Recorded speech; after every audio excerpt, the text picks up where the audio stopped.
vamos a hablar un poquito de DMR. Vamos a ver una pequeña introducción para que podáis meteros en este modo digital con la menor cantidad de problemas posibles. Que tengáis toda la información necesaria para empezar fácilmente. DMR son las siglas de Digital Mobile Radio. La primera versión fue creada por Motorola como Moto Turbo TRBO y adoptado en su segunda versión ya como estándar europeo en el año 2005.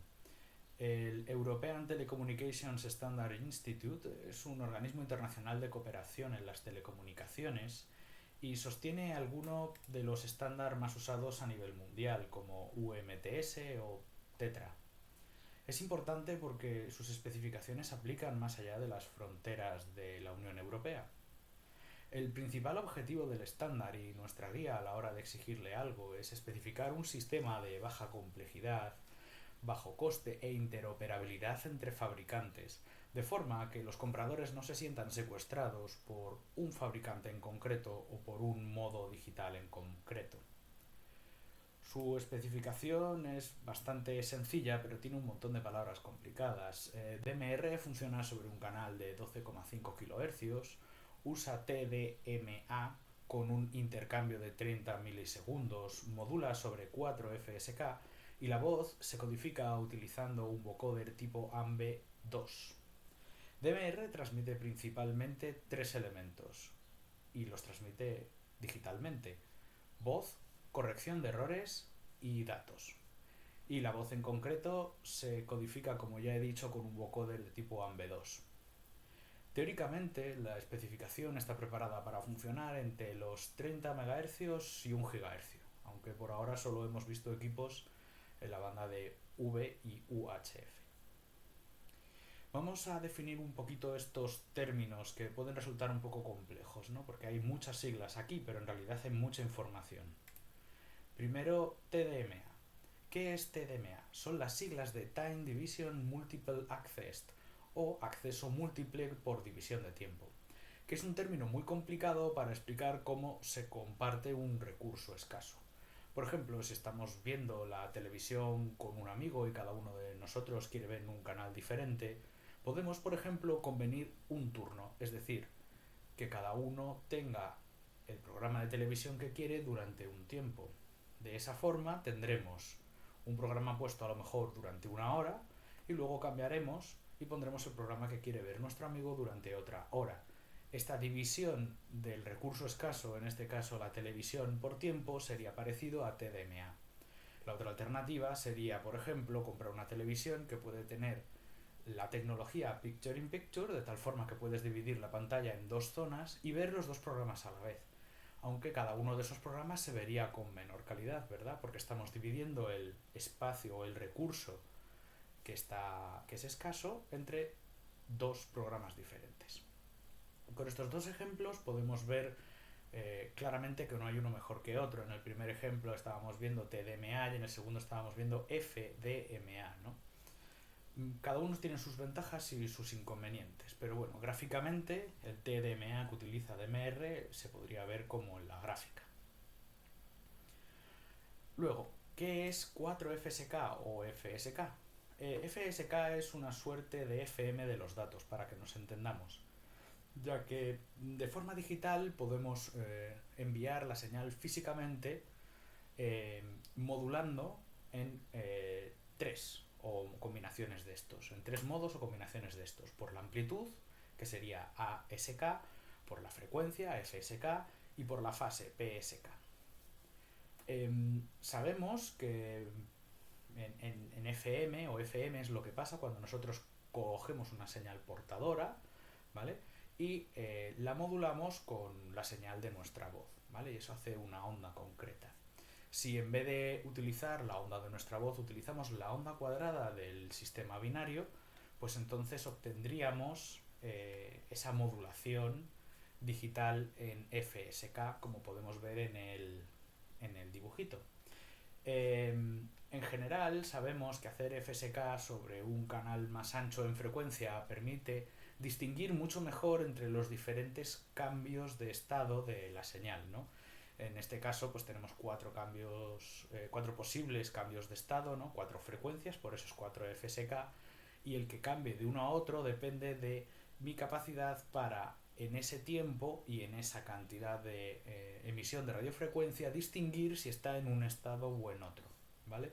Este tipo de estado que cambia por segundo son los famosos baudios, que estaremos acostumbrados de los modem viejos que venían con una cantidad de baudios por segundo especificados. En general, 4FSK sobre FM nos va dando unos 9600 bits de información por segundo. ¿Qué pasa? Que si dividimos este canal entre los dos timeslot, añadimos lo que ocupa la corrección de errores más toda la información y datos del protocolo, pues lo que nos va a dar son unos 2450 bits por canal de voz. Una de las métricas más importantes a conocer dentro de las modulaciones digitales y dentro de 4FSK es el BER, B-E-R.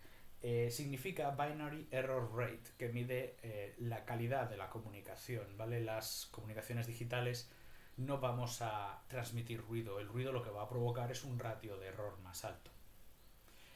Para más información a este respecto, pues hay un curso muy interesante de Khan Academy sobre la teoría de la información que nos puede ayudar a entender mucho mejor cómo funcionan todas estas cosas. Bueno, el vocoder, AMBE2. AMBE son las siglas de Advanced Multiband Excitation. Este tipo de comunicación fue descrita inicialmente por Osamu Fujimura, un ingeniero del MIT, en un paper o artículo científico que se llamaba An Approximation to Voice Periodicity, es decir, una aproximación a la periodicidad que tiene la voz humana. Y esto pasó hace unos 50 años más o menos. Ese artículo dio lugar a una patente que era Multiband Excitation. Y en 1997 pues esta patente ya expiró. Pero sobre esta patente se construyeron varias variantes que todavía son patentes activas. Por ejemplo, si a ese MBE le añadimos una I por delante, una I de Improved, estaríamos ante un MBE mejorado o IMBE. Si le añadimos una A de Advanced, porque tiene nuevas capacidades, pues estaríamos ante un AMBE, que ya estamos más cerca del AMBE más 2. Si además le añadimos un más, estaríamos ante AMBE más, y si le añadimos el AMBE más 2, estaríamos ante el AMBE plus 2, que es la versión más popular actualmente. A nivel básico o a secas, un MBE es un vocoder basado en un diccionario, optimizado para el ritmo del habla normal en lugar de solo codificar la voz como hace un vocoder normal, ¿vale? Integrando cosas como repeticiones, pausas, la cadencia de la voz, etcétera, etcétera. Opera entre 2 kilobits segundo y 9,6 kilobits segundo, es decir, entre ese rango es capaz de emitir la voz, ¿vale? En el caso de DMR estaríamos un poquito por el límite inferior, es decir, está cerca de la calidad mínima que necesita para emitir voz. Este canal de transmisión transmite en paquetes de 7 bits, donde 4 son de información y 3 son de corrección de errores. Además, las variantes de MBE han sido realmente populares. Por ejemplo, AMBE, el Advanced MBE, es utilizado por Iridium, el sistema de comunicación satelital, y por D-Star, el sistema digital de ICOM. Y el AMBE más 2 o el AMBE 2 Plus es utilizado por DMR, Tetra y P25. Las patentes de estas variantes siguen activas y son relativamente económicas, lo que evita la proliferación de alternativas tanto privadas como abiertas. Pese a esto, podemos echarle un ojo a una alternativa open source conocida como Codec 2, aunque recientemente ha derivado hacia las comunicaciones digitales en HF como FreeDV o hacia las comunicaciones basadas en redes neuronales. Un vocoder. El vocoder fue inventado por Homer Dudley en Bell Labs en el año 1928, como gran parte de la informática moderna salió de Bell Labs. El aparato original era una máquina que transformaba una onda continua mediante 50 interruptores mecánicos que controlaban diferentes filtros de paso, transformando esa onda en una voz reconocible. Incluso se podían generar inflexiones del habla, como exclamaciones o interrogaciones. La podemos ver en la imagen, ¿no? una persona suficientemente entrenada podía manejar esas 50 combinaciones de teclas con esos teclados y esos pedales para poder hablar. Es más parecido en realidad a un instrumento musical que de verdad a un sistema de codificación de voz. Y tengamos en cuenta que es del año 1928, donde aquí la informática todavía no era una realidad tan palpable.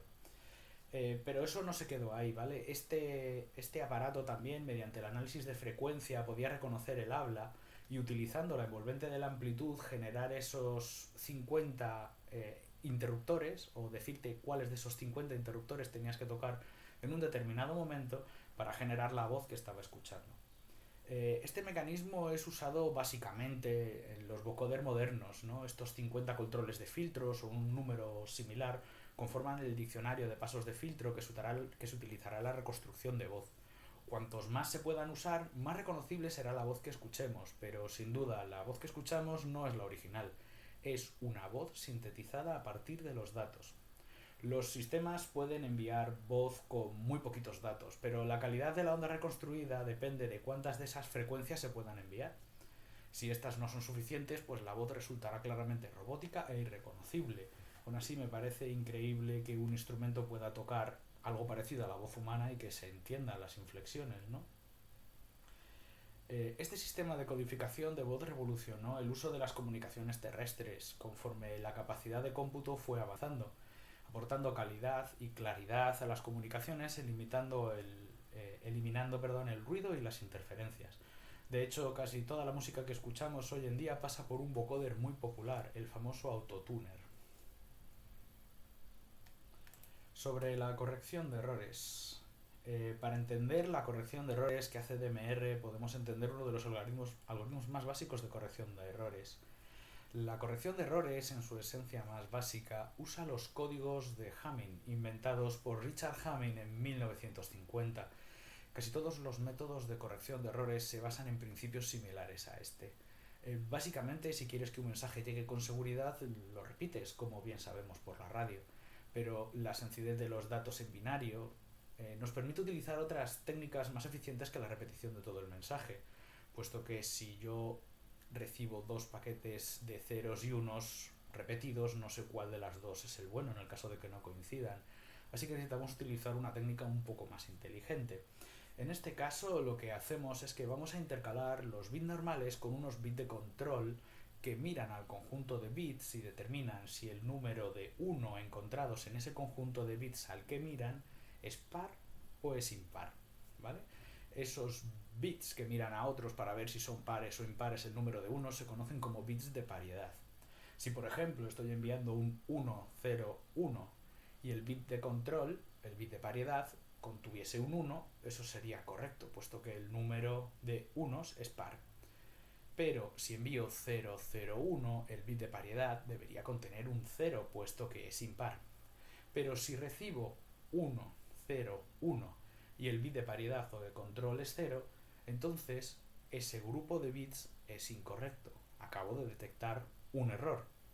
Pero la detección de errores no es tan útil como la corrección de errores. ¿Cómo puedo corregir los errores? Bueno, pongamos por ejemplo lo que se ve en la imagen. Quiero enviar 4 bits y según el algoritmo de Hamming, para poder hacer corrección de errores necesito 3 bits de paridad.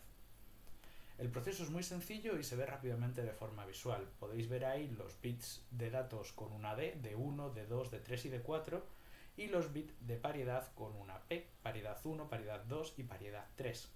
En este caso, podemos ver que hay como unas zonas que se superponen. Estas zonas lo que representan es cada bit de paridad a qué otros bits mira. Si yo, por ejemplo, tengo un error en el dato 1, la paridad 1 y la paridad 2 serán incorrectas. Entonces puedo saber que el bit incorrecto es el 1. Si tengo un número de bits incorrecto en el P1 y en el P3, sé que es el dato 2. En cambio, en el P2 y en el P3 sabré que es el de 3. Y si los errores están en los 3, sabré que es en D4 donde está el error. Un problemilla que tiene esto es cuando el que contiene el error es el bit de paridad. Por eso hay otras técnicas alternativas y más avanzadas que añaden bits de paridad para los bits de paridad. para saber si tienen o no tienen un error. En cualquier caso, este tipo de técnicas no pueden corregir el error cuando la cantidad de errores que pasan es muy grande y en lugar de dar información degradada dan ninguna información. Y esta característica se traslada también al DMR, como veremos más adelante. ¿Cuáles son las principales ventajas de DMR? Bueno, según el consorcio de fabricantes de DMR, asegura que la cobertura es superior al de sistemas FM tradicionales, debido principalmente a la corrección de errores digital. Esto prácticamente nos permite comunicarnos sin ruido, donde la voz se entienda aunque pierda calidad, mientras que la señal se degrada, es decir, en los sitios de peor cobertura. En un punto en el que la corrección de errores ya no pueda reconstruir la señal, la comunicación simplemente se detiene, como hemos visto antes en el apartado de corrección de errores. Justamente esa zona donde no se escucha ruido, pero sí donde el protocolo permite reconocer la voz, ofrece una verdadera ventaja porque el usuario no tiene que enfrentarse a un ratio de señal-ruido desfavorable. Otra ventaja de este tipo de equipos es la eficiencia energética. Una de las operaciones que más energía consume en nuestros transistores actuales obviamente es la emisión de radiofrecuencia. En el caso de que estemos utilizando DMR con sus time slot, en teoría estaríamos emitiendo solo un 50% del tiempo, así que eso debería ofrecernos un ahorro de un 50% sobre la emisión de RF normal. El time slot también permite un mejor uso del espectro. Al tener esta división de tiempo puedo mantener en un mismo canal, en una misma frecuencia, dos QSOs a la vez. Y en los últimos años también hemos vivido un protocolo más claro y más estable.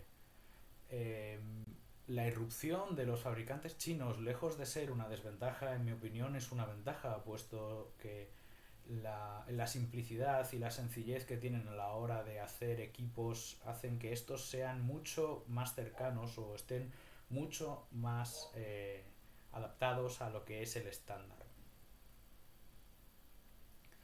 Dentro de las principales críticas que nos encontramos al sistema DMR es que el ámbito de aplicación del estándar pues no está del todo claro, tiene algunas zonas oscuras y esto ha provocado algo de divergencia entre los fabricantes. Algunos han aprovechado estos puntos poco claros para introducir sus propias características, para diferenciarse y competir, básicamente. Pero esto ha generado un espacio de características no compatibles entre fabricantes. Esto es especialmente evidente en dos casos. En el formato de mensajes de intercambio, que muchas veces los fabricantes tienen peculiaridades, o en el sistema DCDM, que permite utilizar los dos time slot cuando estás teniendo comunicaciones en simplex, que no todo el mundo lo implementa y cuando lo implementan a veces no lo implementan igual. Bueno, el estándar pues todavía está evolucionando, aunque ya lleva estable bastantes años, y está evolucionando para adaptarse a todos los casos de uso que detecta la Unión Europea, por lo que puede haber cambios en el protocolo o en la propia especificación que requieran actualizar los equipos que tenemos. De manera que dependemos mucho del soporte del fabricante en este aspecto, ya que si discontinúa un producto por lo que sea, y se cambia el protocolo, pues es posible que deje de funcionar ese equipo en conjunción con otros equipos, sobre todo en las características que decía antes que están en los puntos más oscuros. Otra crítica principal que se le hace al DMR es la calidad de voz. En muchas ocasiones tiene más que ver con los micrófonos y el propio audio que ofrecen los equipos que compramos que en sí mismo en el formato. Pero bueno, sí que es cierto que con las pruebas de sonido sobre los 2450 bits por segundo la voz pierde matices, ¿no? A veces es difícil de reconocer. En algunos casos donde la comunicación baja de los 2450 bits segundo por motivos de ruido, la voz se comprime más y pierde todavía más sonidos característicos. Para mí esto no es un fallo de diseño, es una decisión de arquitectura, donde prima la transmisión del mensaje y entender este sobre la calidad de audio.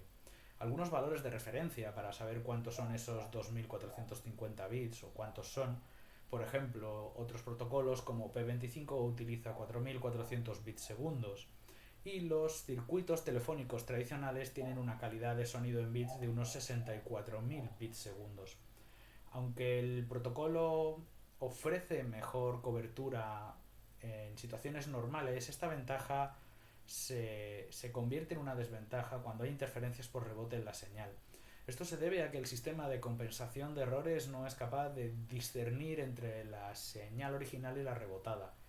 Y eso provoca un error que corta la comunicación al no ser capaz de reconciliarlo. En este escenario, la FM tradicional, sin embargo, puede ofrecer una calidad de voz degradada, pero aún así inteligible.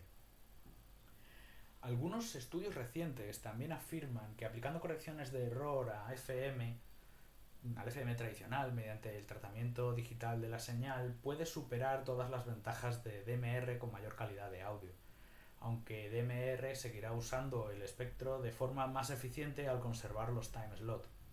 Otra crítica sobre la eficiencia de los equipos es sobre el consumo energético. Si bien es cierto que solo se emite la mitad del tiempo, los procesamientos digitales de señal consumen una cantidad considerable de energía, sobre todo si queremos conservar una comunicación a tiempo real con corrección de errores.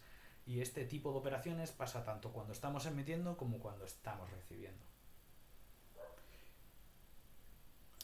Dentro de DMR nos encontramos que puede operar a tres niveles o de tres modos diferentes. Son los conocidos tier. Sobre los tier la verdad es que hay bastante confusión. Voy a contaros un poquito lo que dice la especificación, mayoritariamente sacado de la Wikipedia. Y hay que tener cuidado con esto, ¿no? Porque hay muchos fabricantes que han interpretado los tier de otra forma. Bueno, yo os cuento aquí lo que he encontrado y que lo tengáis en cuenta. Tier 1. Los productos Tier 1 en principio se pueden utilizar sin licencia dentro de la banda de PMR 446. Estos deben usarse siempre sin repetidores y con equipos que cumplan la norma PMR 446. En la propia especificación europea de PMR se los conoce como equipos DPMR o Digital PMR, y es en esta misma donde se recomienda que los fabricantes deberían priorizar la fabricación de equipos que operen digitalmente en lugar de analógicamente, principalmente por el mejor uso del espectro y por el ahorro de batería que supone la transmisión la mitad del tiempo. Hay bastante confusión con el Tier 1 debido principalmente al error de etiquetado de algunos productos chinos, ¿no? Principalmente Baofen. El Tier 1 son equipos que se ajustan siempre a la norma PMR 446. Tenerlo en cuenta que esto es lo que dice la especificación. Y recordar que todos los equipos que pueden transmitir en PMR 446 son los equipos que emiten medio vatio, que la antena no es intercambiable y que los canales vienen prefijados. Tier 2. Tier 2 es el más fácil de entender, da cobijo a las radios convencionales DMR que requieren algún tipo de licencia. Está enfocado a los que necesitan eficiencia en el uso del espectro, funciones de voz avanzadas como los talk group y los buzones de voz, y servicios integrados IP, como la transmisión de voz y datos mediante Internet. La mayoría de las radios etiquetadas como DMR suelen ser Tier 2. Y Tier 3 es bastante más avanzado y mucho más difícil de encontrar. Soporta una cosa que se llama trunking, que es una metodología para gestionar las comunicaciones que veremos más adelante. También soporta mensajes de texto con diferentes formatos y voz.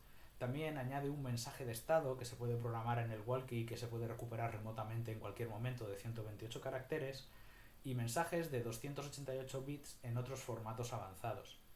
En este tier las radios soportan packet de varias formas, tanto packet sobre IPv4 como IPv6. ¿Y qué es el trunking? Bueno, el trunking es una técnica por la cual se optimiza el tiempo de uso de los canales de comunicación mediante un algoritmo informático que orquesta quién está utilizando y durante cuánto tiempo estos canales. Este algoritmo normalmente está centralizado en algún sitio e intenta optimizar al máximo el uso de los recursos. Este tipo de técnicas de comunicación se empezaron a utilizar hace décadas en las líneas de teléfono intercontinentales, cuando se dieron cuenta que la mayoría de las conversaciones tienen al menos un 50% de silencios por una de las partes. El trunking permite llenar los silencios de comunicación con la voz de otras llamadas de forma segura, haciendo el canal muy eficiente. Este tipo de comunicación suele tener un modo de funcionamiento de reserva, ya que tiene una pieza central que gestiona las comunicaciones y si esta falla deja de funcionar todo lo que hay en el Tier 3. Por eso la mayoría de los equipos Tier 3 suelen ser también Tier 2. Y esto se debe principalmente a que los integrantes ni siquiera saben cuáles son los canales y no tienen forma de coordinarse entre ellos sin ese servidor central o sin ese algoritmo central.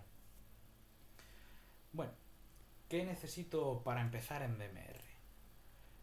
Voy a hacer una serie de recomendaciones de lo que necesitáis para empezar en DMR, pero bueno, estas son un poco más personales. Hasta ahora la información era más o menos objetiva, lo que he podido encontrar en las fuentes. Bueno, la forma que yo creo que es fácil y sencilla. Yo recomiendo empezar utilizando siempre tu propio hotspot, ya que te permitirá experimentar con seguridad de que no la estás liando con un repetidor compartido, que es infraestructura compartida y es de todos y hay que cuidar, ¿vale? Entonces, ¿qué necesitamos? Una radio DMR sencilla, ¿vale? Porque si usas el hotspot y el hotspot se va a llevar la mayor parte del trabajo, pues tampoco necesitas mucho.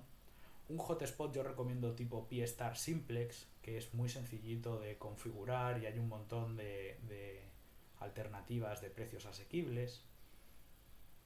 Necesitas un ordenador sí o sí para gestionar todo lo que tienes que gestionar tanto del hotspot como de tus cuentas y también una conexión a internet, ya que el hotspot no hace magia. Cuando transmites por el hotspot esto va por internet.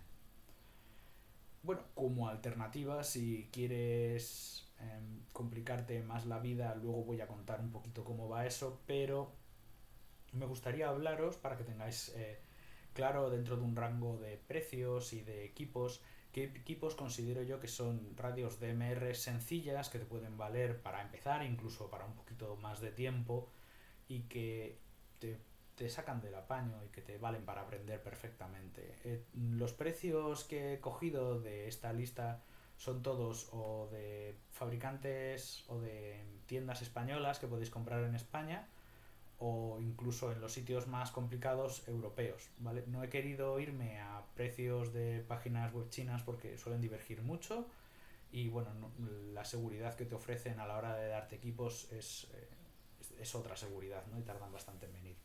Entonces, por supuesto que podréis encontrar estos equipos más baratos si rebuscáis un poco, pero bueno, yo voy a intentar ceñirme a lo que considero que es un poquito más seguro.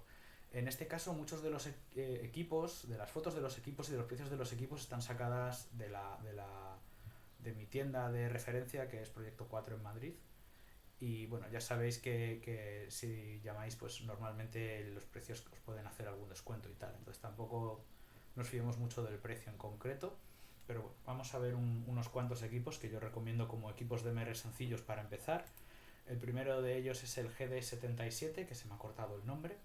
El GD77 es un equipo maravilloso, muy sencillito, el Radiodity se escucha perfectamente y además tiene una de las ventajas mayores que yo creo dentro de estos equipos y es que tiene un firmware open source que os va a permitir extender la funcionalidad del equipo a cosas para las que no ha sido diseñado y os va a permitir experimentar con software open source, que eso siempre os va a dar pues eso, un rato muy divertido de experimentar con cosas nuevas. Y este, bueno, ronda sobre los 90 euros. Luego un equipo que a mí me gusta mucho, el equipo de mis amores, es el GD73. El GD73 tiene un precio muy asequible, como veis es un aparato muy pequeñito, bastante útil para llevarlo en el día a día. Si hacéis un codeplug lo suficientemente bueno, os va a valer no solo para un hotspot, sino también para repetidores cercanos. Se carga por USB, lo cual siempre es una ventaja cuando estáis fuera de casa, porque casi seguro que tenéis algún USB a mano para poder cargarlo. Y también es uno de los pocos equipos DMR que puede emitir legalmente en la red de PMR 446, puesto que emite con medio vatio y su antena no es intercambiable. Y además, como veis, pues no tiene teclado para poder cambiar los canales, son los configurados en el codeplug. Luego este es súper económico, que es un Baofen DMX 2019.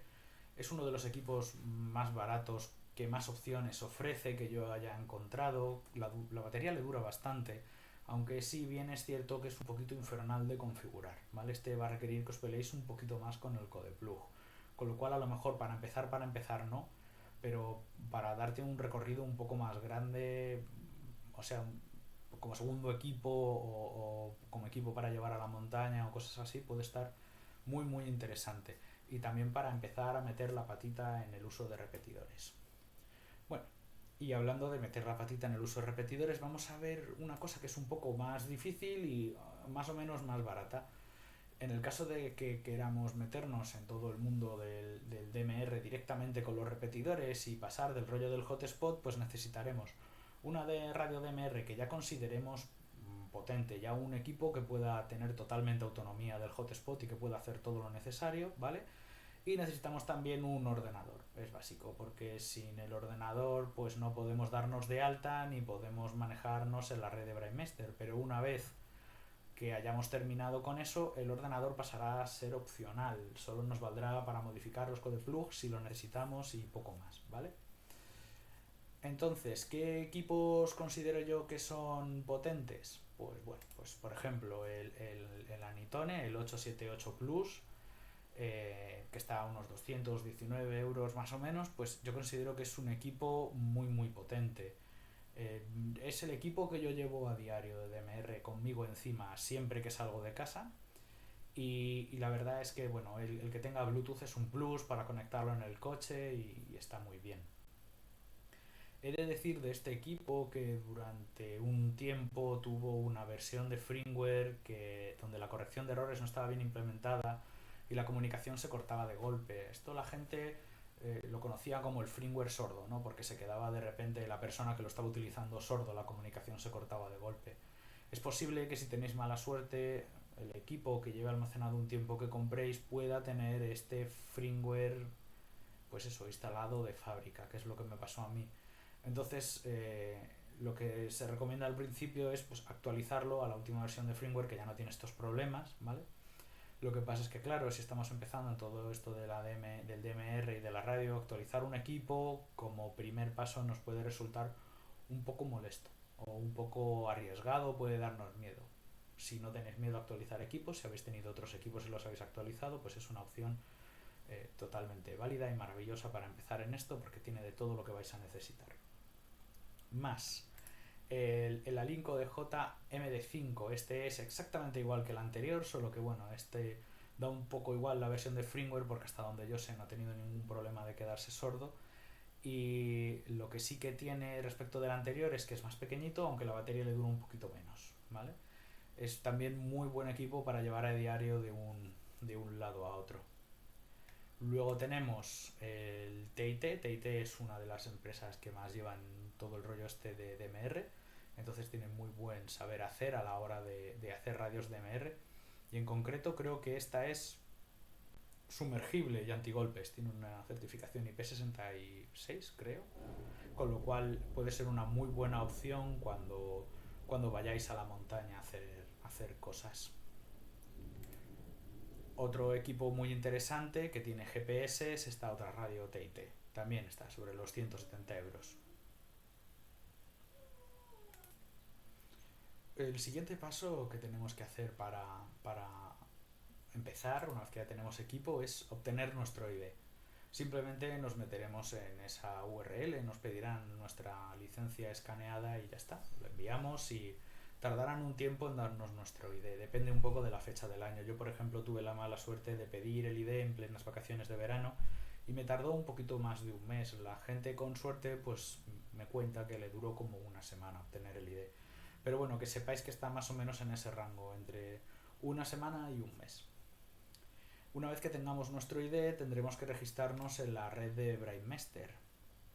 La red de Brainmaster pues, es básica para poder tener control de cómo se conecta nuestro hotspot a la red y poder gestionar pues eso, nuestra presencia en la red. También hay que tener un poquito de paciencia con el funcionamiento y con el registro, etcétera, etcétera, porque es un proceso un pelín largo. Pero bueno, es muy sencillo, simplemente nos metemos en Brainmaster Network, hacemos el login, validamos lo que tengamos que validar y para adelante. Unas recomendaciones de uso generales para DMR. Primero, parece un poco obvio, ¿no? Pero conoce tu walkie. Si queremos depender menos de ordenadores y hotspots, es vital conocer bien todas las funciones de tu walkie. Muchas veces la gente se frustra porque no es capaz de salirse lo más mínimo de lo definido por el codeplug y es normal. Recomiendo también tener mucha paciencia. Roma no se construyó en un día. DMR tiene muchas facetas que necesitas asimilar bien para moverte con soltura. Pues cuestiones como moverse por la red de Brandmeister, usar el modo simples, pues requieren de cierta experiencia. En mi opinión, lo más sencillo es seguir este orden. Un hotspot y un codeplug solamente hecho para funcionar con él.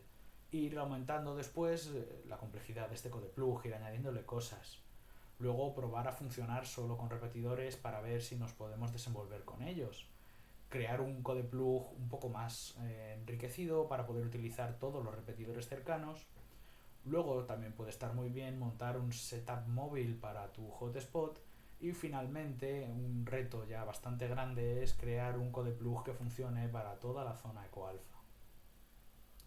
Un hotspot, si queremos explorar la radio con tranquilidad, es muy recomendable, es nuestra mejor baza. Es cierto que podemos usar los repetidores, pero si empezamos a pasearnos por el repetidor, este quedará lleno del acumulado de TGs. Y finalmente es posible que no escuchemos nada y dejemos el servidor sucio de los TGs por los que hemos pasado. Pensar que es una infraestructura compartida y que hay que ser educados e higiénicos. Seguridad o un sistema anticucos. Leímos el otro día en el foro de la AURE pues una clave al respecto de esto, de mano de Eco Alpha 8 Delta Eco Charlie. Si no queremos que se use nuestro DMR ID cuando no lo estamos usando, como por ejemplo en una época de trabajo largo, lo mejor es activar el Air Security. Esta es una función de la red de Brandmeister que hace que tu ID sea rechazado directamente por el servidor hasta que la desactives. Los hotspots también tienen esta función, pero en ellos no tiene tanto sentido, ya que en principio el hotspot debería estar configurado como privado y si no lo estamos usando, pues lo desenchufamos, ¿no? Luego también están los desconocidos servicios digitales que, bueno, se pueden encontrar en la red de Brandmeister España. Con ellos se podría llenar una charla más larga todavía. En resumen son, por ejemplo, enviar la posición a APRS, un sistema de galletitas de la suerte en español, o galletitas de la fortuna, que son estas galletas que abres y te dan un consejo, bueno, que es curioso y divertido. También podemos reportar un DX al clúster enviando un mensaje desde nuestro equipo. Tenemos un servicio de cotorra SMS para ver si tenemos bien configurada la capacidad de enviar y recibir mensajes. Recordemos que una de las partes oscuras del protocolo era esta, ¿no? Que hay un poco de diferencia entre cómo se envían los mensajes. También tenemos un buzón de SMS al que podemos enviar mensajes y del que podemos recuperar los mensajes. Eso sí, este buzón debe ser siempre activamente, no nos va a avisar de que hay mensajes, ¿vale? Luego también podemos obtener la información del tiempo. Tenemos un servicio de posicionamiento también bastante interesante, pero es un poquito complejo para explicarlo así ahora rápidamente. También podemos pedirle al servidor que nos envíe un reporte de nuestra señal, ¿vale? Para no tener que estar preguntando a la gente, oye, ¿cómo salgo? También podemos recuperar la información sobre un indicativo concreto dentro de la red para saber, bueno, si está o no está nuestro amigo conectado con su walkie DMR. Y también tenemos un tal group en la zona Eco Alpha que repite información relevante sobre la red DMR cada 10 minutos, que es muy interesante que os paséis por allí, que es el TG21480. Y finalmente, dentro de las recomendaciones, ¿me descargo o no un codeplug de internet? Bueno, pues yo en general pienso que no. Un codeplug es una forma de estructurar la información muy personal y es muy difícil hacerse a la organización de otra persona, sobre todo cuando uno está empezando. Además, estos codeplug tienden a ser completistas, por lo que puedes pasar mucho tiempo buscando y poco tiempo hablando por la radio. Cuando necesites cambiarlo, también es muy posible que rompas la organización del codeplug y que te cueste mucho cambiarlo. En general, la habilidad de hacer codeplugs para mí es indispensable para utilizar bien DMR, aunque sea un nivel muy básico, aunque sea el nivel, oye, pongo solo la frecuencia de mi hotspot y ya está. Bueno, y como en muchas otras aficiones amplias, pues la radioafición da lugar a pequeños grupos de personas pues, que tienen preferencias, como es normal. Y como pasa en muchas otras aficiones, estos grupos pues suelen tener cierto pique entre ellos y de esta interacción normal pues surgen ciertos mitos. Por ejemplo, DMR no funciona en simplex. Esto no es así, puedes sacar un walkie de la caja, ponerte de acuerdo con un compañero para quedar en una frecuencia y comenzar a utilizar DMR sin ID, sin configurar nada. DMR funciona como cualquier otro modo, nada más sacarlo de la caja. Pero entonces, si se puede usar así, ¿por qué no lo usa la gente? Bueno, pues yo pienso porque en realidad es otro modo VHF más. Y como la VHF pues tiene poca actividad, no creo que vaya a tener más actividad por utilizar un modo menos popular dentro de esa banda, ¿no? Así que la mayoría de la gente lo utiliza con la red de Brainmaster y por lo tanto te hablan de lo que utilizan, ¿no? Que es la red de Brainmaster. Pero si tienes un Walkie DMR y tenéis que hacer alguna actividad al aire libre, por ejemplo, con otros radioaficionados, os recomiendo probar el DMR en Simplex. Tiene ventajas más allá de la red de Brainmaster. Lo único que hace falta es que nos pongamos de acuerdo con las frecuencias y las configuraciones a usar. En la página web de radioaficionados de Ourense pues tienen una entrada que es DMR Simplex, que podéis buscar, que dice qué frecuencias podemos utilizar, no solo para utilizar DMR en Simplex, sino también para nuestros hotspots, que es muy interesante. Brainmaster o nada, pues tampoco es cierto este mito, ¿vale? Puedes tener tu propio máster e incluso si quieres puedes montarte tus propios IDs y tus propias reglas, ¿vale? Hay tutoriales en internet de cómo hacer tu propio máster DMR. En grupos de emergencia, de hecho, tengo entendido que son capaces de poner un máster en marcha para dar soporte a una red de DMR en una zona en caso de desconexión. Aunque supongo que el objetivo final será conectar a la red DMR mundial, ¿no? Pero bueno, supongo que funciona también localmente. De hecho, en otros países hay redes de MR alternativas que no son de Brainmaster. Lo que pasa es que todos los repetidores de la red española y la mayoría de los de la red mundial están conectados a la red de Brainmaster, por lo que si quieres tener más contactos, usar sus servidores es la mejor estrategia, ya que es pues donde está todo el mundo, ¿no? Sobre las comunicaciones seguras, pues no, las comunicaciones están codificadas pero no están cifradas, por lo que cualquiera que pueda recibir la información puede decodificarla y escuchar tu conversación. La información de tu voz, aunque pase por el hotspot, depende de la seguridad de las redes por las que pasa. Y aunque estés emitiendo el hotspot, recuerda que la señal no está solamente conectada al hotspot. Una persona cercana puede recibir también la emisión, decodificarla y entenderla. En general, codificar implica que se saca información de un elemento de comunicación que se da por sentado en ambas partes implicadas en la comunicación. Por ejemplo, si convenimos que cuando veas una luz verde en mi ventana es que puedes venir a visitarme, es una señal clara y cualquiera que conozca el código puede interpretarla, no está cifrada. Cuando hablamos de cifrar, hablamos de que estamos generando un elemento de comunicación que no es distinguible de un elemento totalmente aleatorio. Ok, hablemos un poquito del hotspot, de los hotspots de tipo P-Star. P-Star es una imagen construida para los single board computers. Su concepto es muy sencillo. Pretenden proveer de forma sencilla servicios complejos de voz digital para radioaficionados.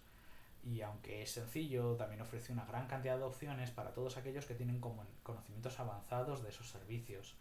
Debemos esta maravilla de código abierto a Golf 4 Kilo Lima X-Ray y a Charlie Alpha 6 Juliet Alpha Uniform. Con P-Star puedes montar desde un hotspot simplex hasta un repetidor público duplex. Solo tienes que tener los conocimientos sobre los modos digitales y el tiempo necesario para configurarlo.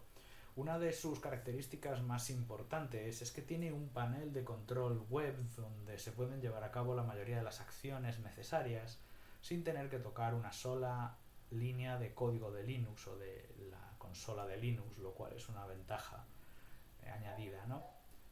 Para poder disfrutar de P-Star necesitamos una Raspberry Pi, ya sea una Raspberry Pi 2, 3, 4 o una 0 y una placa MMDVM.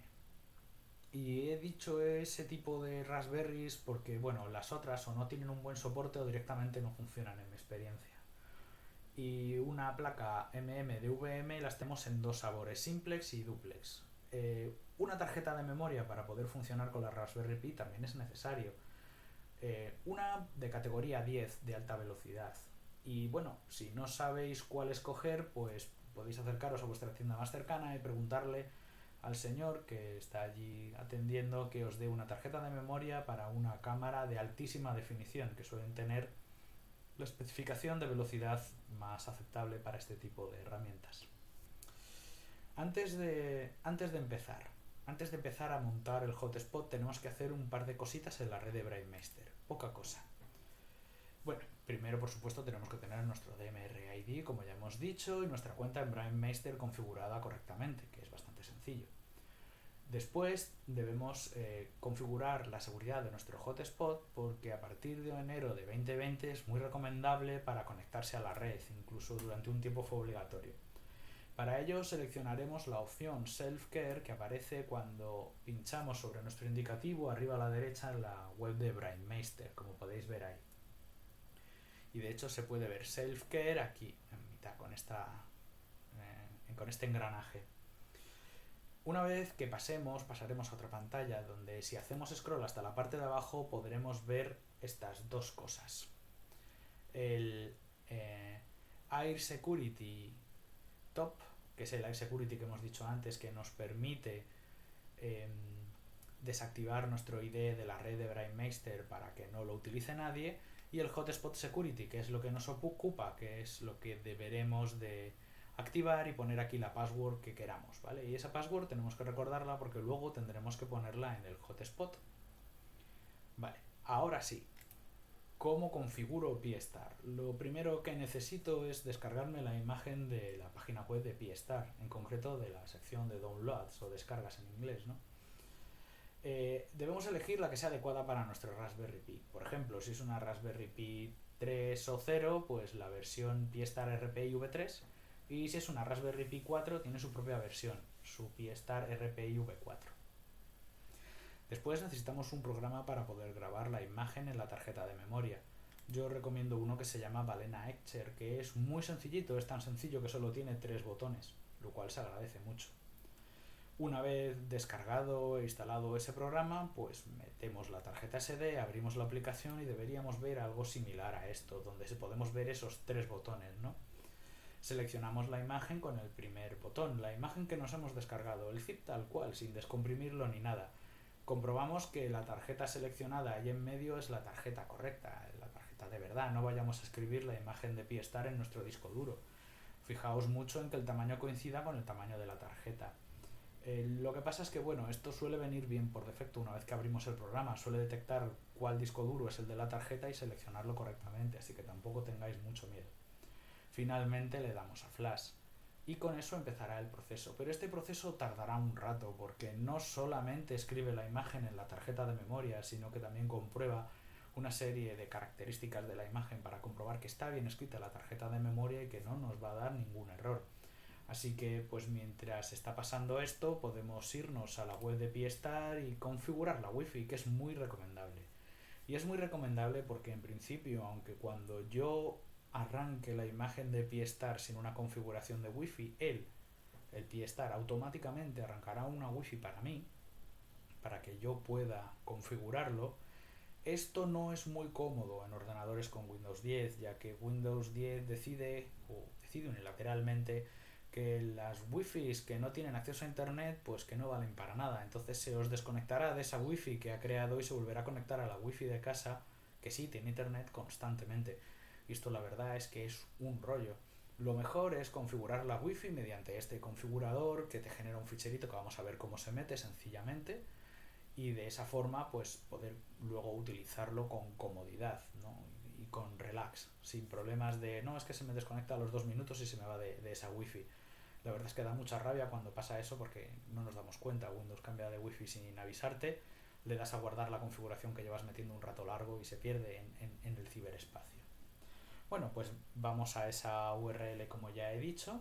Allí nos encontraremos una interfaz muy sencillo que nos va a pedir el país que debemos meter correctamente porque las frecuencias de wifi cambian dependiendo del país, nuestro SSID o el nombre de la wifi de casa y la contraseña PSK o bueno, la contraseña de casa. Eso nos dará o nos comenzará la descarga de un fichero que es como este, un fichero que se llama wpa-supplicant.conf. Ahí lo podemos ver junto con la imagen que me he descargado yo para mi Raspberry Pi 3, que está, bueno, lo podremos encontrar donde tengamos la descarga configurada en nuestro ordenador, en mi caso en la carpeta de descargas. Y seguramente que en este ratito que nos hemos enterado y configurado bien el tema de la Wi-Fi, pues ya se habrá terminado de escribir la tarjeta de memoria con la imagen de Piestar. Si no es así, pues volvemos y deberíamos encontrarnos una pantalla como esta cuando haya terminado. Es decir, cuando haya terminado nos va a decir específicamente lo he completado y además lo he hecho bien, como se puede leer aquí. Lo siguiente que vamos a hacer es meter en la imagen ese fichero de configuración de Wi-Fi, pero nos encontramos ante un problema, que normalmente en nuestro ordenador ya no aparece la tarjeta, puesto que una cosa que hace el Balena Ecter cuando acaba es que expulsa la tarjeta del ordenador, pero bueno, no hay ningún problema. La sacamos físicamente, la volvemos a meter, el ordenador la detecta. Normalmente la imagen tendrá un nombre como este, boot. Buscaremos esta imagen boot con el tamaño correcto o adecuado a la tarjeta de memoria que le hayamos metido. Lo abriremos y copiaremos allí el fichero. Como podemos ver aquí, el fichero wpa-supplicant.conf, ¿vale? Que se ha copiado perfectamente en la raíz de la tarjeta de memoria. Nada de dentro de carpetas ni nada. De hecho, esto que podemos ver aquí es la raíz de la tarjeta de memoria que yo he escrito. Y finalmente acordémonos de expulsar la tarjeta de memoria con amor. No queremos que se estén comprobando o guardando, grabando cosas dentro de la tarjeta de memoria cuando la expulsemos, ya que la dejaría rota. Así que expulsamos con amor y una vez que nos haya dado el OK Windows, sacamos la tarjetita y la podemos insertar en la Raspberry Pi. Una vez que insertemos la tarjeta en la Raspberry Pi y la enchufamos a la corriente, pues tendremos que esperar un poquito, ¿vale? La primera vez que arranca hace muchas cosas y tarda un ratito. Paciencia, démosle 5 minutos más o menos. Perfecto para hacerse un café y volver después de un rato. Si todo va bien y no ha aparecido ninguna wifi extraña cerca de nuestra casa, ¿no? En el listado de wifis del ordenador, deberíamos poder acceder al panel de control con alguna de estas URLs. De hecho, esa última de ahí abajo es un poco rara, pone IPadmin. Es posible que nuestra red tenga algún tipo de medida de seguridad extra o que no esté bien configurado alguna cosa y que pongamos pi-star o pi-star local y que no accedamos al hotspot, pero no pasa nada, tenemos formas de encontrarlo. Aparte de utilizar alguna herramienta de escáner de red y buscar el host que se llame pi-star, otra opción es que podemos acceder a la interfaz de nuestro router, buscar la configuración de DHCP y allí el listado de máquinas DHCP o el listado de IPs que se han otorgado. Entre ellas debería haber una para nuestro dispositivo pi-star, para nuestro host pi-star llamado pi-star, con un numerito al lado que es una IP, ¿no? Que son esos 4 dígitos separados por puntos, que siempre son menores de 255. Por ejemplo, si en mi caso se ha asignado la IP 192.168.1.49 para mi Raspberry Pi, para mi Pi-star, pues sustituiré esa IP en la URL esta de aquí abajo y quedaría más o menos de la tal forma. Quedaría http://192.168.1.49 /admin o sin el admin. Y una vez que entremos nos debería mostrar una pantallita como esta, que nos dice no tenemos un modo digital definido. Bueno, pues podemos irnos a la configuración, a la administración y configurarlo a partir de ahí, o si no, si dudamos un poco no pasa nada, porque a los 10 segundos nos llevará a la configuración él solo, ¿vale? Y de camino a la configuración nos va a parar la seguridad. Necesitamos darle un nombre de usuario y una contraseña. Normalmente el nombre de usuario y la contraseña los podemos encontrar también en la página de Pi-star. Suelen ser como nombre de usuario pi-star y como contraseña Raspberry, el nombre del aparato sin el pi.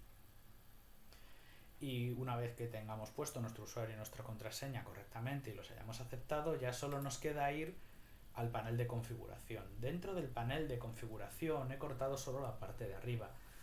Es muy importante que vayamos bloque por bloque. Cuando le damos a aplicar cambios, muchas veces eso requiere de que nuestra Raspberry Pi reinicie. Si hacemos cambios en varios bloques y aplicamos, es posible que esos cambios no se guarden y es una molestia tener que estar metiéndolos una y otra vez. Así que os recomiendo paciencia a ir bloque por bloque. En este primer bloque es el bloque de software de control. Por ahora todo esto viene en inglés, pero eso lo cambiaremos más adelante, no hay problema.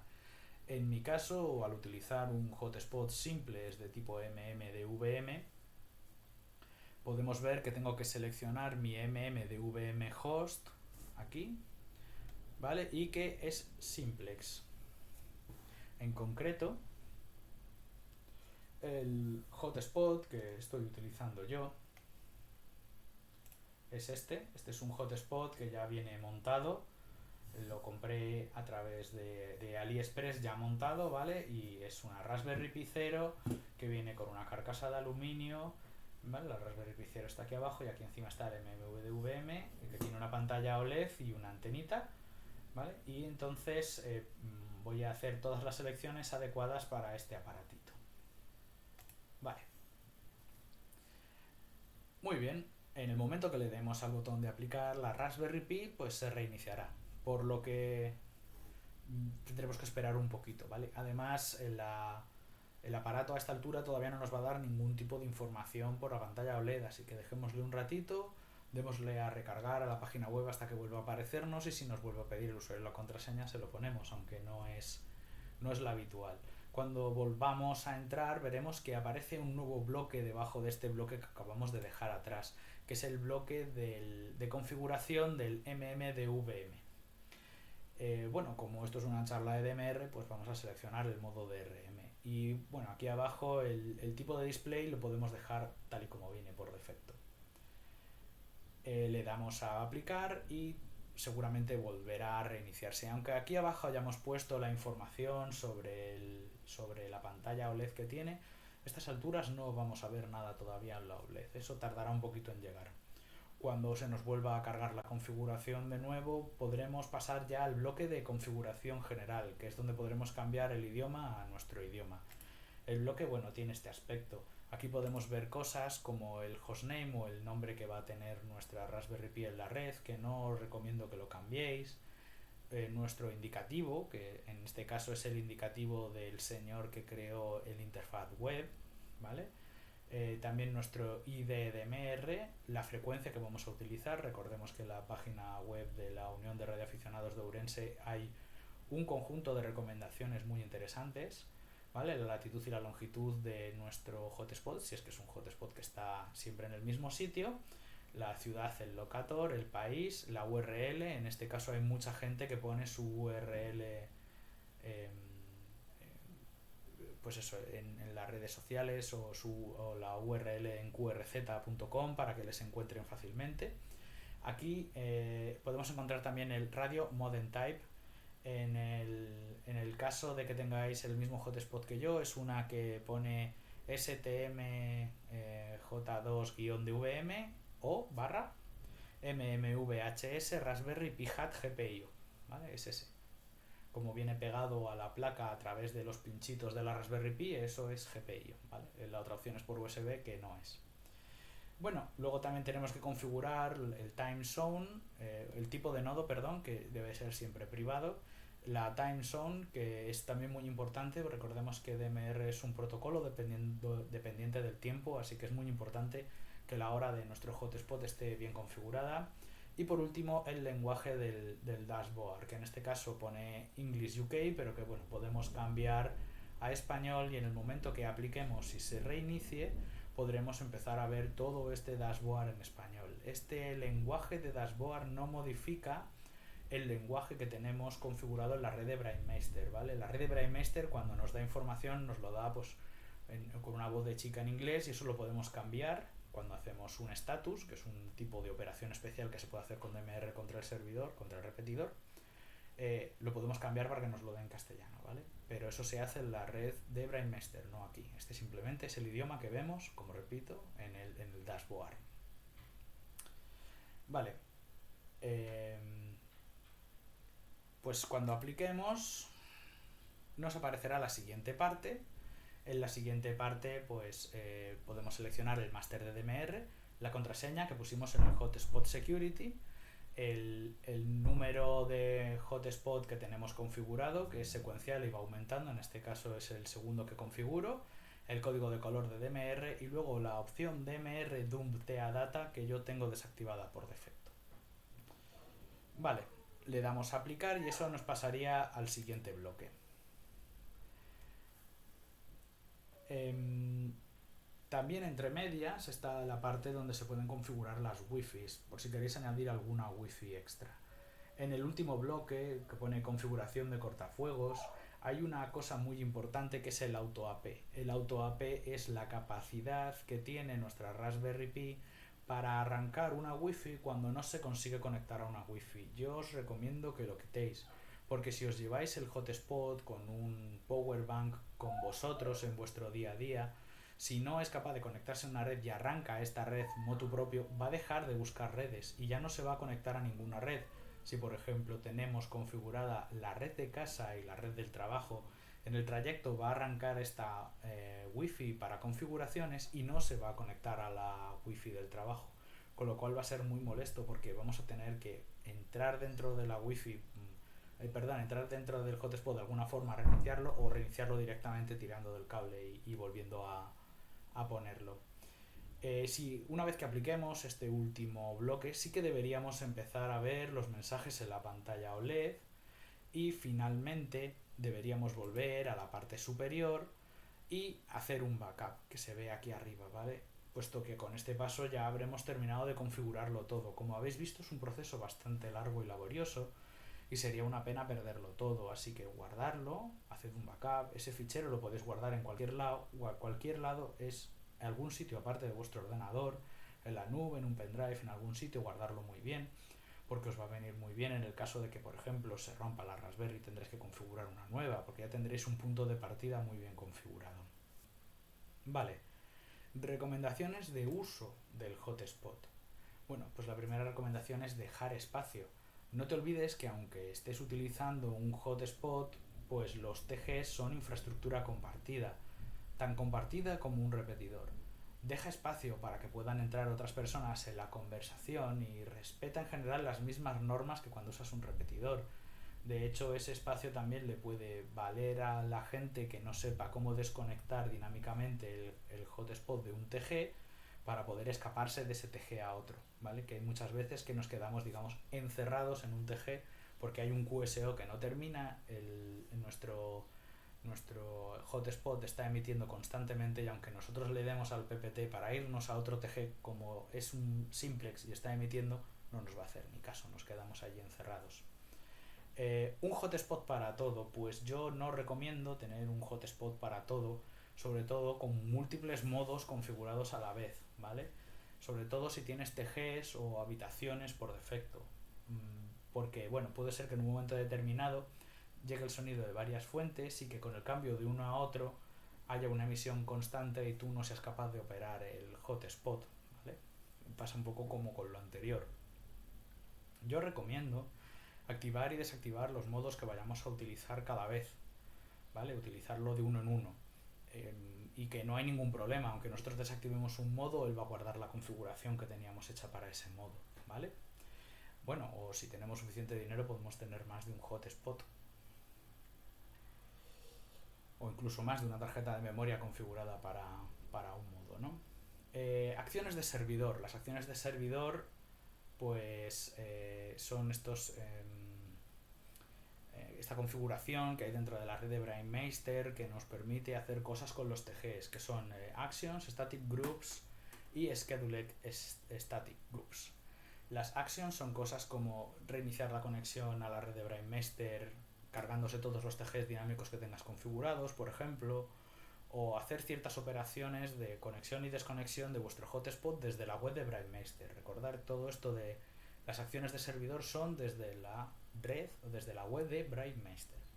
Los static groups, static tal groups, son muy interesantes ya que nos permiten meternos y salir de los tal groups desde la página web sin tener que utilizar el PPT, sin tener que dar un pepetazo para entrar, que tiene muchas ventajas porque no estamos molestando a la gente a la hora de entrar, ¿no? y que haya ahí como una mini interrupción, ¿vale?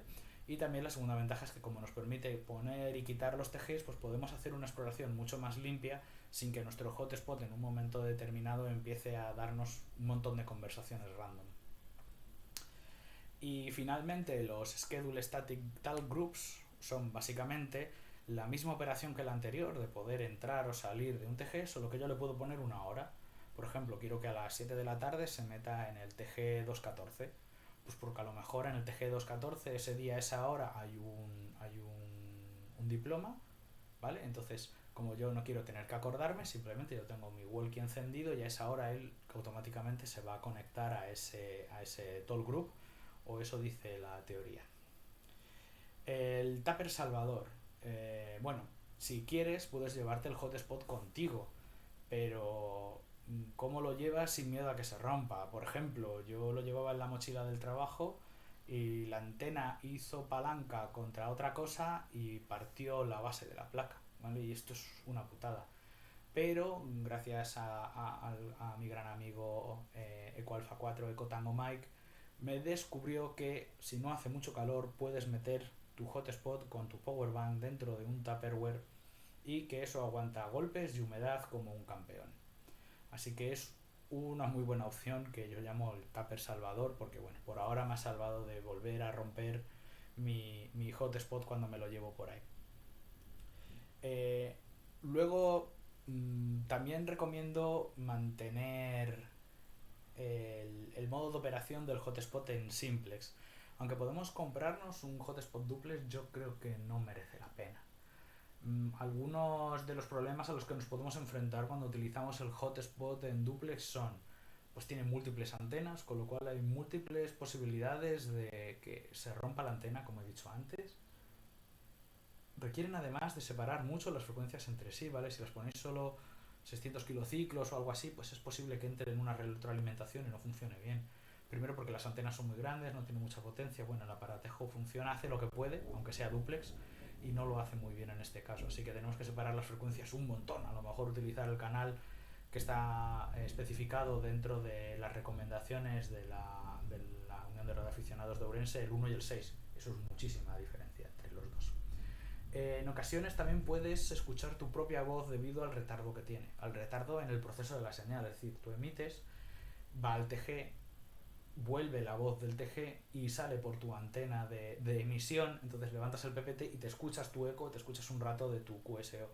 Y esto es relativamente grave, o mucho más grave, cuando tenemos una conexión lenta. O sea que todo este proceso se ralentiza y es posible que escuches casi tu QSO completo si es corto. Bueno, la mayor ventaja que tienen los hotspot duplex pues es que pueden utilizar los dos time slot muy bien, perfectamente. Y es la única ventaja que le veo, por eso no recomiendo mucho usarlo, porque para la mayoría de la gente pues no tiene gracia. Y por eso digo lo de dos QSOs. Bueno, pues para tener esos dos QSOs, aparte de tener el repetidor, el hotspot duplex, pues básicamente tienes que montar una especie de mini repetidor, ¿no? Utilizando dos frecuencias y bueno, en principio queda fuera de lo posible, ya que un repetidor, bueno, pues según la ley debe de ser al menos propiedad de un club, como ya sabemos. Los hotspot duplex pueden, ¿no? Pero están en esa delgada línea de la legalidad en la que lo puedes configurar mal y cruzar a la ilegalidad rápidamente. Eh, Dicho esto, ¿cómo lo puedes conseguir? Bueno, pues con un hotspot duplex, un modo público, dos frecuencias separadas, dos time slot configurados y si quieres dos walkies para poder tener dos QSOs a la vez. Bueno, y ahora vamos a hablar un poquito de los codeplug. Sobre los codeplug es un tema que es bastante extenso y que es muy complicado de controlar y de manejar, así que despacito también con ellos, ¿vale? Empezar poquito a poco. Hay en concreto un curso de nuestro compañero Eco Bravo 3, Charlie Papa November, en YouTube. Muy interesante, esa es la URL, os recomiendo verlo. Gran parte de lo que os voy a contar está en ese curso, solo que bueno, este es un curso que tiene como 4 partes, cada parte es de hora y media más o menos, creo recordar, hora y media, 2 horas. Entonces es un curso para hacerlo con paciencia. Yo os voy a dar una versión resumida y también que he modificado un poco para entenderme yo a mí mismo un poco más, ¿vale? Entonces espero que este resumen os dé una idea un poco más básica y clara, y si queréis luego ampliar vayáis al otro y le deis mucho al like porque es un curso maravilloso que se ha currado el compañero. Bueno, ¿cuáles son los pasos que tenemos que llevar a cabo para hacer un codeplug? Bueno, pues los pasos son los siguientes: tomar un montón de decisiones y luego escribir el codeplug. Esto es muy importante porque ya he dicho que un codeplug al fin y al cabo es una forma de pensar, una forma de gestionar los datos que están relacionados con nuestro uso del DMR. Entonces primero tenemos que elegir la estructura que va a tener, qué nomenclatura vamos a seguir, qué TGs vamos a meter, qué canales vamos a meter, qué van a representar las zonas y finalmente escribir el codeplug con el ordenador. Es muy importante pensar que en cada paso debemos de buscar la forma de ser lo más eficientes posible dentro de nuestras capacidades de organización y entendimiento. Cuanto más nos cueste predecir dónde están los elementos, más tardaremos en encontrarlos. Cuantos más elementos haya, más difícil nos será llegar a ellos a golpe de ruedita, ¿no? Y finalmente, si el nombre no nos permite identificar el elemento, es posible que no encontremos la información que necesitamos. Es un ejercicio muy personal crear un codeplug y requiere de un tiempo de aprendizaje. Otro consejo que no me canso de repetir es ir poco a poco. Muchas veces nos sentimos tentados de hacer el codeplug definitivo con todo lo que hay en la red, alejándonos de la práctica de la radio y pasando más horas en configuraciones que usando de verdad DMR. El no poder abordar los codeplug de forma escalonada y con orden es una de las principales causas de abandono de la gente de la red DMR. Muy bien, empecemos con la estructura. Un codeplug tiene zonas. Las zonas tienen canales, los canales tienen una frecuencia y opcionalmente un TG. Y eso es así para todos los equipos. Pero básicamente tenemos que elegir qué representan las zonas en nuestro codeplug, qué canales estarán dentro de esas zonas y si tienen, qué TGs tendrán estos canales. Hay varias formas. Las 4 formas más populares de abordar este problema son por frecuencia, por nombre, por TG y por distrito. O la que tú te inventes. Cuando organizamos por frecuencias, configuramos la zona con una sola frecuencia. Se da la situación de que las frecuencias de los repetidores son el elemento más escaso y se repiten a lo largo de toda la geografía. Dentro de esta zona todos los canales tendrán la misma frecuencia y estarán contenidos todos los TGs que queramos usar. La organización por frecuencias es la que menos canales genera, por lo que cuando tengamos que movernos por el codeplug del walkie será sin duda la opción más rápida. Cuando organizamos el codeplug por el nombre del repetidor, la zona representa el nombre del repetidor. Dentro pondremos los canales con los TGs que queramos usar. Tener en cuenta que las frecuencias se repiten, con lo que podemos también reutilizar los canales entre servidores que compartan esta frecuencia. La organización por nombre puede generar más zonas de las que soporten algunos dispositivos y es algo más cómoda en el caso de que cambiemos mucho de repetidor y conozcamos los repetidores de la zona. Cuando organizamos por TGs, las zonas representan un solo TG. Dentro tendremos configurados los canales para todas las frecuencias, pero con ese único TG seleccionado.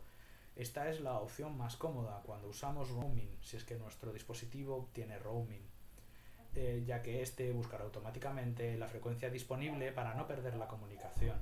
Además, podremos mantener un QSO con mayor facilidad mientras estamos en movimiento, así que si somos una persona que utilizamos nuestro walkie DMR mientras, por ejemplo, vamos en nuestro vehículo, será una opción mucho más cómoda para no perdernos lo que está diciendo la gente. Cuando organizamos por distrito, la zona representa la región física del distrito de radioaficionados. Dentro los canales tendrán el nombre del servidor y el TG al que están conectados. Esta opción es la menos costosa de entender, ya que está copiada a la infraestructura real, ¿no? La organización por distrito es sencilla, pero es la que más elementos genera por zona. Incluso cientos por zona. Tener en cuenta que si configuramos, por ejemplo, de media unos 90 tal groups por repetidor, pues multiplicar, ¿no? Y esto hace que la navegación sea muy lenta, al no ser que tu walkie permita configurar el TG dinámicamente. Entonces sería mucho más amena, ¿no? Porque solo tendrías los repetidores y sería más manejable. Muchos codeplug que puedes encontrarte online utilizan este modo de estructura o configuración. La nomenclatura. La nomenclatura parece trivial, pero es de hecho la parte más complicada.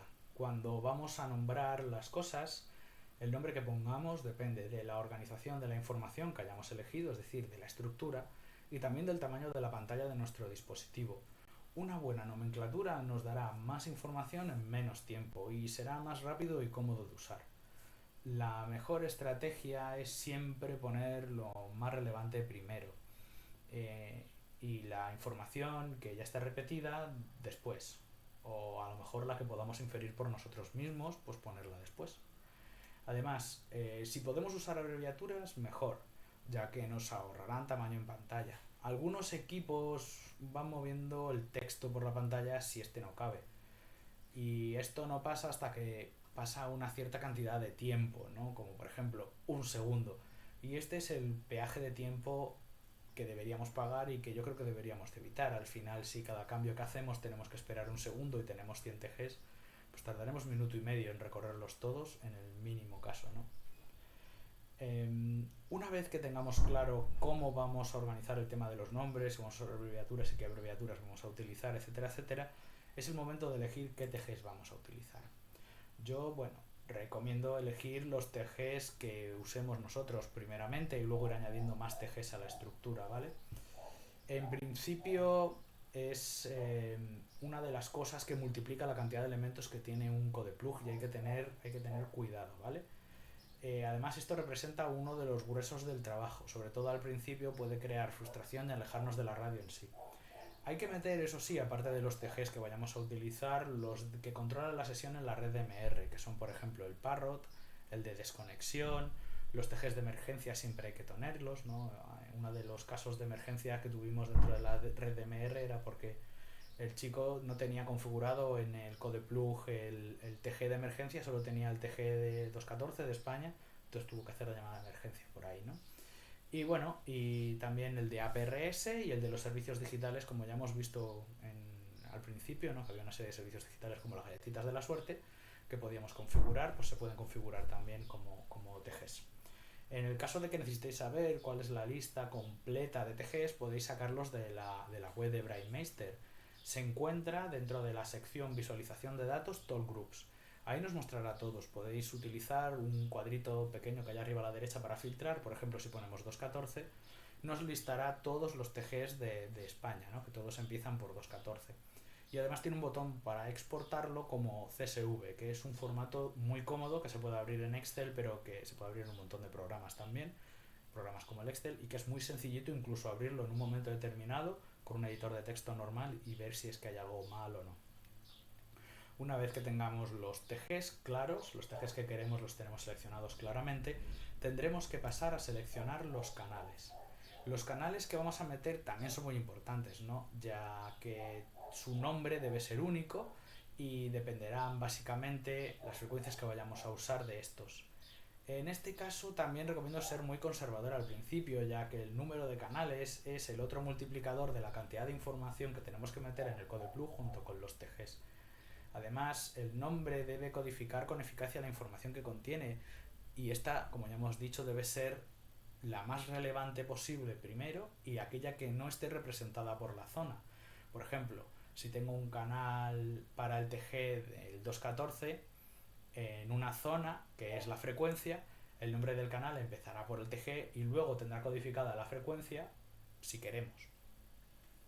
La principal información que contienen los canales son la frecuencia del repetidor, como ya hemos dicho.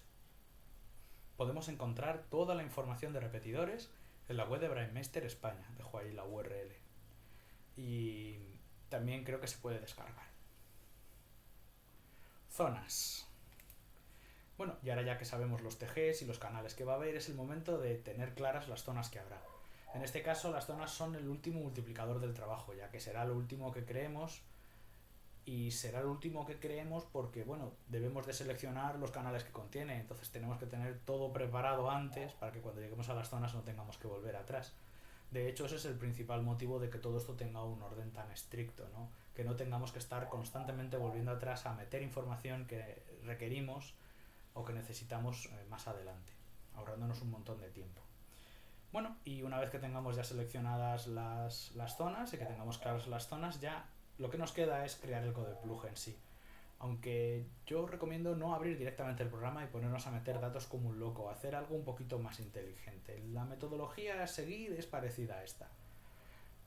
Bueno, primero, antes de empezar con esto, debemos de comprobar los parámetros de emisión de frecuencia del equipo, ¿vale? Muchos codeplug que nos descargamos por internet tenemos frecuencias configuradas fuera del espectro legal del equipo, como por ejemplo las de PMR 446, lo que los hace, en mi opinión, inservibles. Mi recomendación es mantenerse fieles a la legalidad en este aspecto, sobre todo porque muchos no quieren modificar el equipo o abrirlo de bandas, ya que eso en muchas ocasiones conlleva una pérdida de garantía porque para muchos equipos consiste en cortar una resistencia o algo así, ¿vale? A esta altura deberíamos tener claro ya el límite de caracteres que admite nuestro equipo y deberíamos respetarlo en las normas de nomenclatura que ya hemos decidido utilizar, ¿vale? Recordémoslo en este paso. Vale, en este punto deberíamos empezar el trabajo duro. Mi metodología es la siguiente. En cada fase, cada cosa que meto, canales, TGs, zonas, etcétera, etcétera, la sigo. Y es la siguiente. Primero me meto, por ejemplo, en los TGs. Le doy a exportar la lista que tiene el codeplug. Y si es un codeplug nuevo y solo tiene un TG o un contacto de ejemplo, me vale perfectamente. Esto me va a generar un fichero. Debería elegir un formato que sea abrible por Excel, por ejemplo CSV, como hemos dicho antes. Lo abro en Excel. Introduzco los datos apoyándome en las herramientas de Excel, que tiene un montón de herramientas chulas, como por ejemplo arrastrar y aumentar automáticamente un número, que es muy útil, o copiar en bloques grandes. Esto me da cierta agilidad, ¿vale? Luego guardo ese fichero una vez que ya tengo todos los datos introducidos y lo vuelvo a importar en el equipo. Hay veces que se pone un poco tonto y hay que tener cuidado con no cambiar el formato del fichero. Asegurémonos de guardarlo como CSV y que Excel no le haya cambiado a los datos el tipo de datos. En el caso de que nos dé un poco la lata, siempre podemos abrirlo con un editor de texto normal y apoyarnos en buscar y reemplazar para guardar los posibles errores que haya podido meter el Excel. Y aunque esto parezca menos eficiente, la verdad es que me ahorra bastante tiempo, ¿vale? Porque la información de mi codeplug la tengo guardada en Excel y solo tengo que copiarla para cada equipo. Solo tengo que poner las columnas que corresponden cuando me compro un nuevo walkie, ¿vale? En ese fichero que he exportado para el codeplug de ese walkie. Así que en realidad sí que me ahorra mucho tiempo.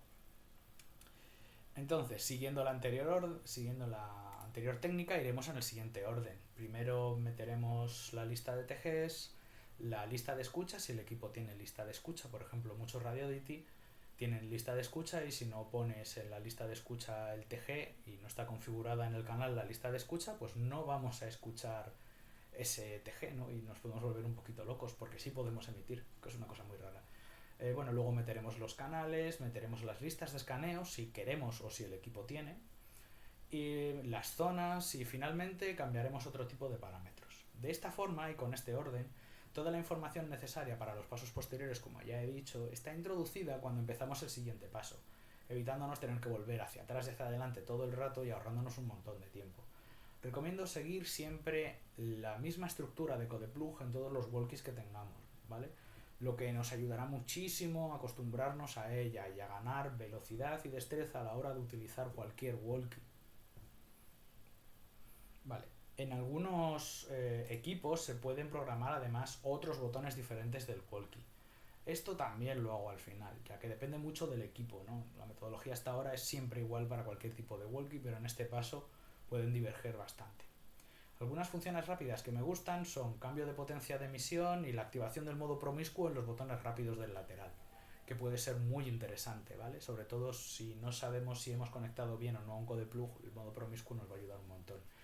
Y otra opción interesante, aunque estas no son botones rápidos y muchos equipos no la tienen, pero si la tienen, es el TOT. El TOT limita el tiempo del QSO cortándonos el PPT o alarmándonos, ¿no? Con un sonidito. Es muy importante no enrollarnos mucho en nuestros comunicados, ¿vale? Porque, como ya he dicho, es una infraestructura compartida o porque es posible que estemos secuestrando en el canal a usuarios más novatos. Cualquier interacción que tengamos en una infraestructura compartida debería ser regida por el respeto y la solidaridad, ¿vale? Y considero que el TOT pues, es muy respetuoso y solidario en este aspecto.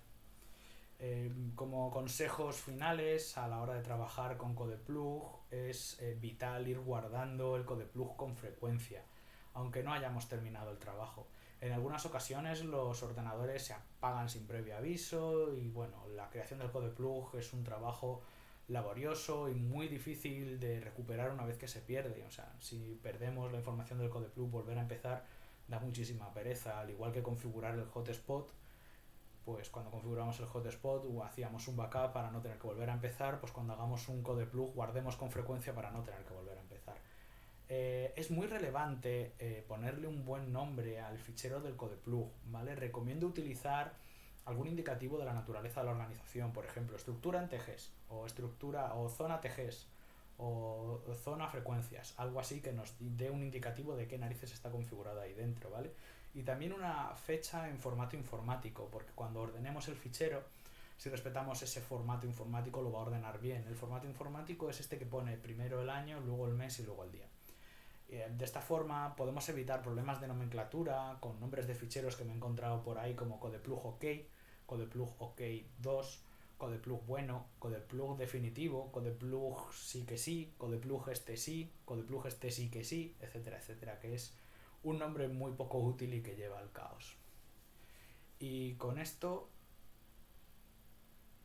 ya no tengo nada más que contaros sobre Demer. Espero que hayáis obtenido toda la información necesaria para poder meter la patita en este modo digital con el menor número de fricciones posible y pasarlo muy bien. Haced mucha radio. 73 para todos.